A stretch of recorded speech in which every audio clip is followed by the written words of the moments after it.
So I'm going to talk to you guys a little bit about a little bit of wind right now, but hopefully it doesn't make the video too noisy for you guys. But talk to you guys a little bit about how there's a lot of people that think this isn't very strong, and and I understand the concern of that, and talk to you guys about how to strengthen this up if you needed to, and then I'm also going to show you guys really how strong this is.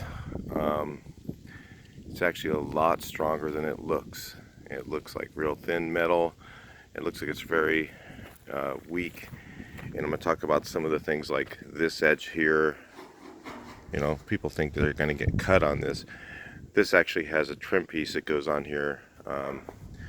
And I just found them, so I'm actually going to put them on. It's basically an L-metal piece that covers this whole corner.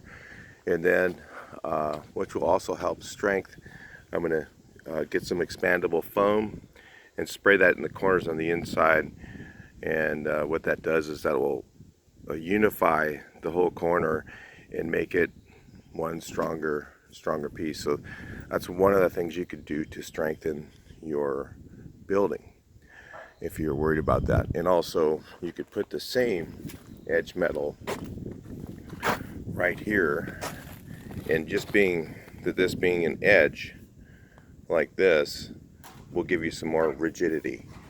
Now, I mean, people are saying that this isn't strong. I mean, I'm giving it everything I've got right there. It flexes, but it is super strong, and it's strong because I have the ridges going this direction. So some guys are saying, hey man, for snow where I live, I'd like to have the ridges go vertical. You would need to do a lot more to the walls to make it be able to do that. And I'm not sure that even in then, you're going to have a much weaker structure. One of the worries is the snow load for the roof for you guys back east. I really don't know about snow loads that much, and but I just came from Minnesota, and I get what you guys have. The problem you have is when it snows, then it rains, and then it snows again, then it rains, then it snows, and you develop a thick, heavy ice. So what you need to figure out is how much weight per square foot that is. And so get your big snow shovel out and scoop up about as much as you possibly could think is going to not stay on that pitch, which is probably 6.5 and 12 pitch. So a lot of it's going to come off even with the ridges. So if you figure how much weight can get on there by using a snow shovel and maybe putting it on a scale, then you might be able to figure out. I'm figuring this roof is at least, I'm going to actually get up on top of there and show you how strong it is in a minute. Even with the van inside, that's how I'm not worried about it. And I'll show you how strong this roof is with this gable end tied in. It's probably stronger with this than it is if you don't have that. In fact, it is quite a bit stronger. So yeah, it's very strong. It really doesn't move, and it's anchored well into the ground. I've had 60-mile-an-hour winds so far, and this has not moved at all. None of the panels have come loose. So some of the guys are saying too, I noticed in the comments, that a 2x4 would be stronger. And let me talk to you about the issues. If you notice here, I can barely get out of the vehicle right now. And when you come in at an angle and you're turning your way in, unless you have a really straight shot to go in, you really need this extra width. So if you had 2x4s, the only way to make them strong is to run them this way. So you have 3.5 inches wide. Well, that loses 2 inches on each side, so that's 4 inches more narrow. Well, if you had a small car like this, it would probably still work. But the other problem with that is that I believe that the screws will hold better. And if you have wood screws, I mean, wood eventually starts to soften, and the wood, especially when you have winds and it's vibrating and stuff like that.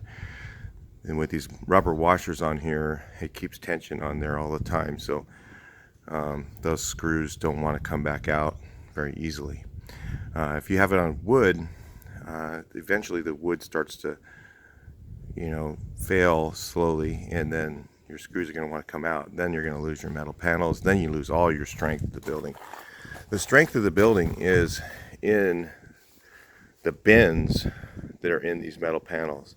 So if you see here how these go up a lot higher than even my other building,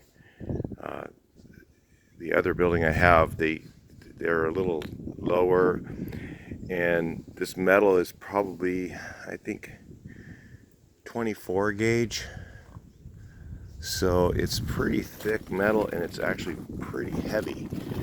I think I had all of these on my dump trailer for both buildings.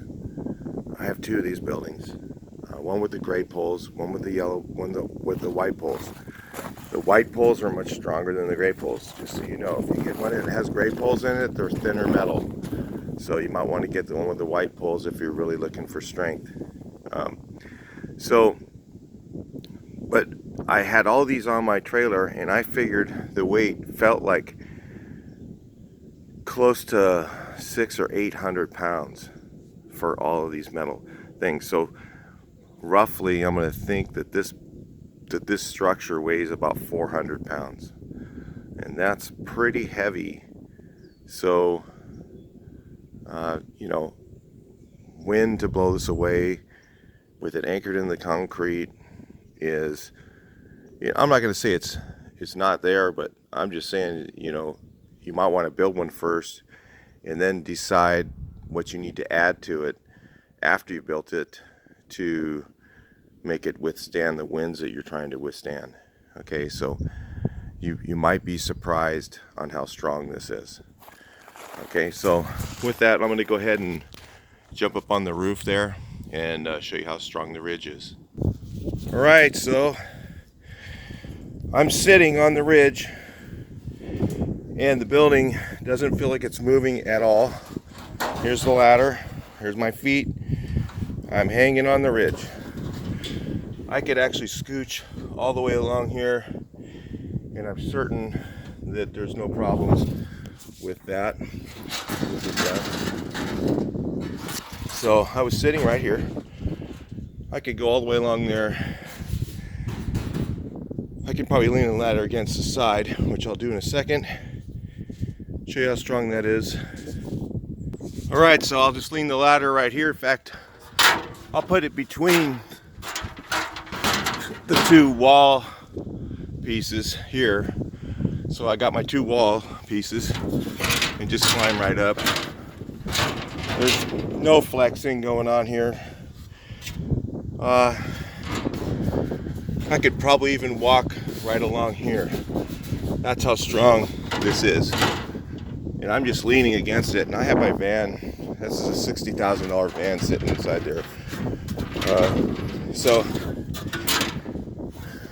that takes balls.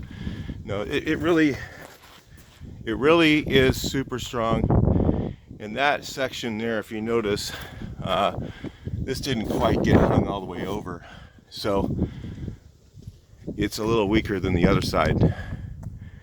So with the ribs running this direction, it becomes part of the structure, becomes a lot stronger.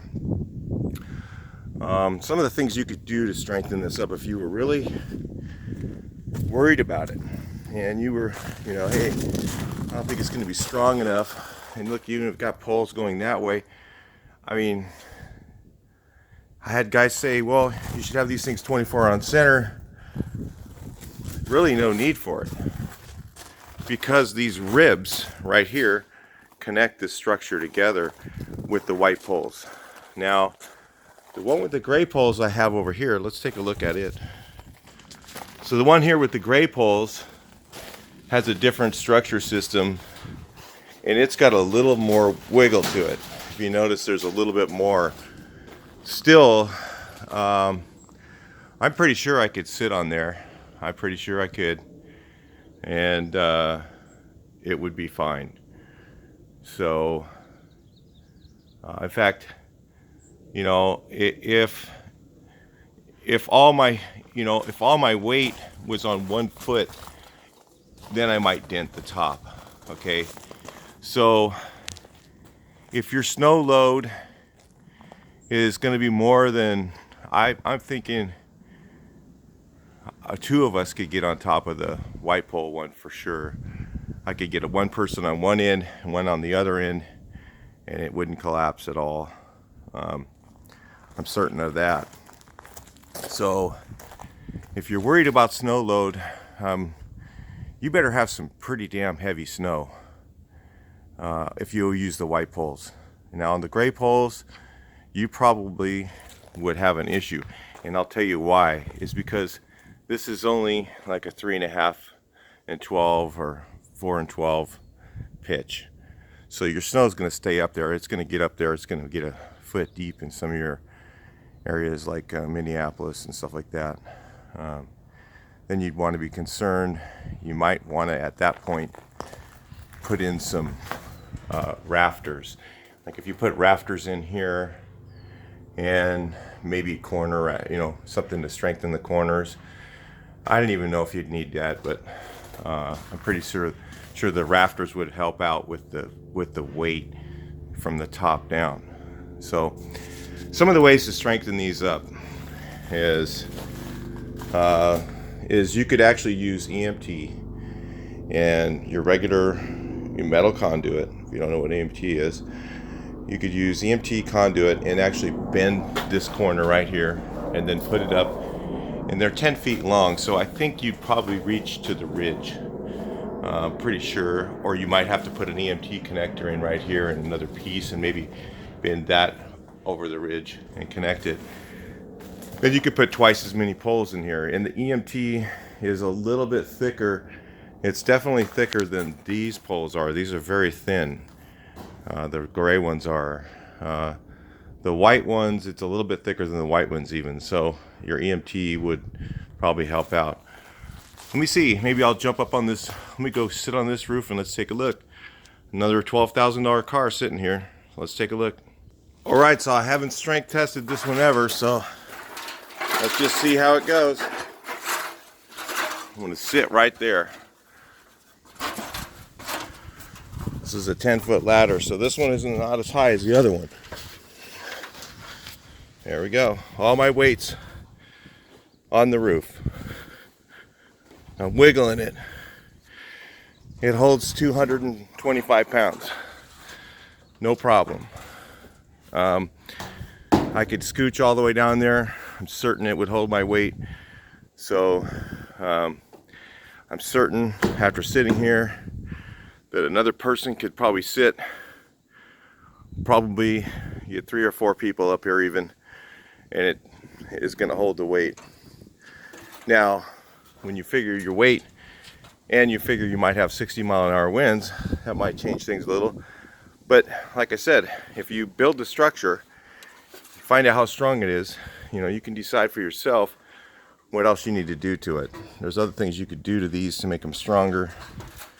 And this is with the thinner poles and a flatter roof. Still holds my weight without any problem.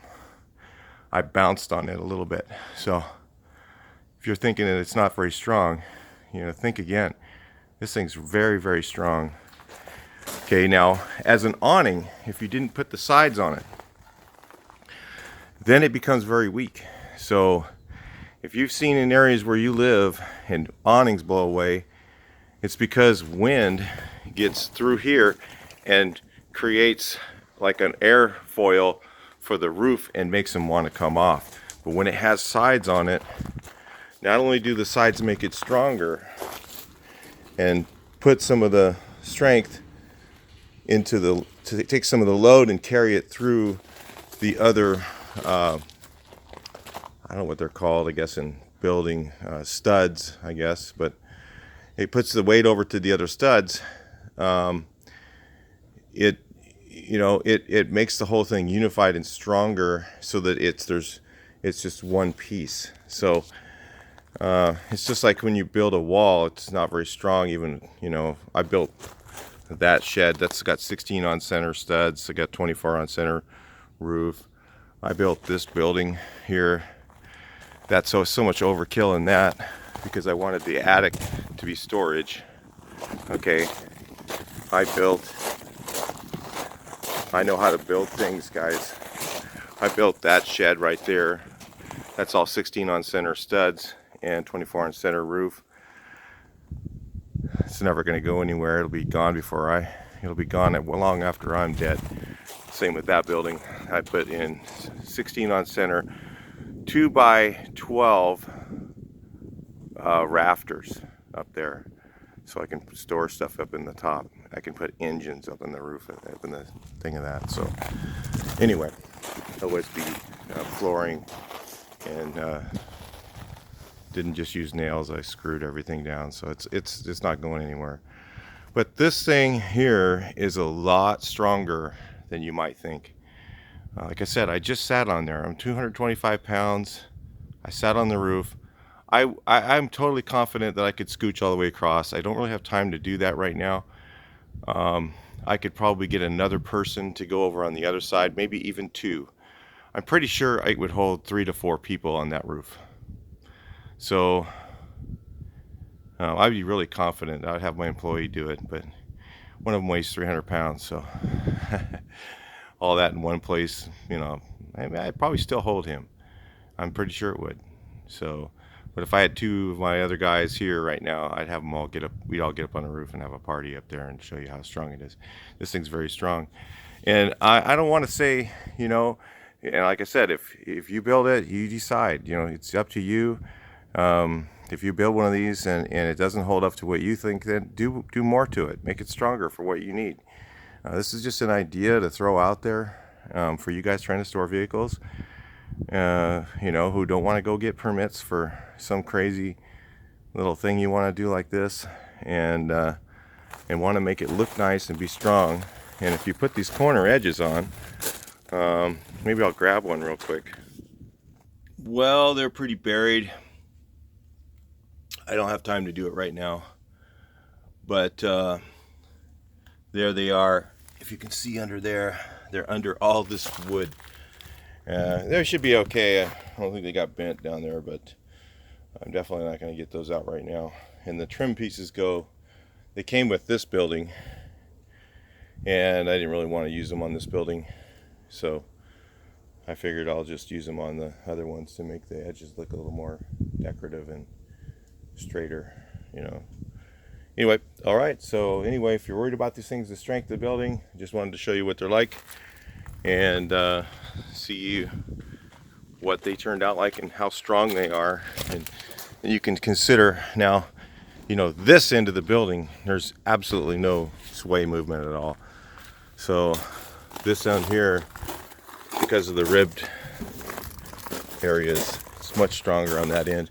On this end, and again, I'm going to put doors on here eventually. I just haven't got to that.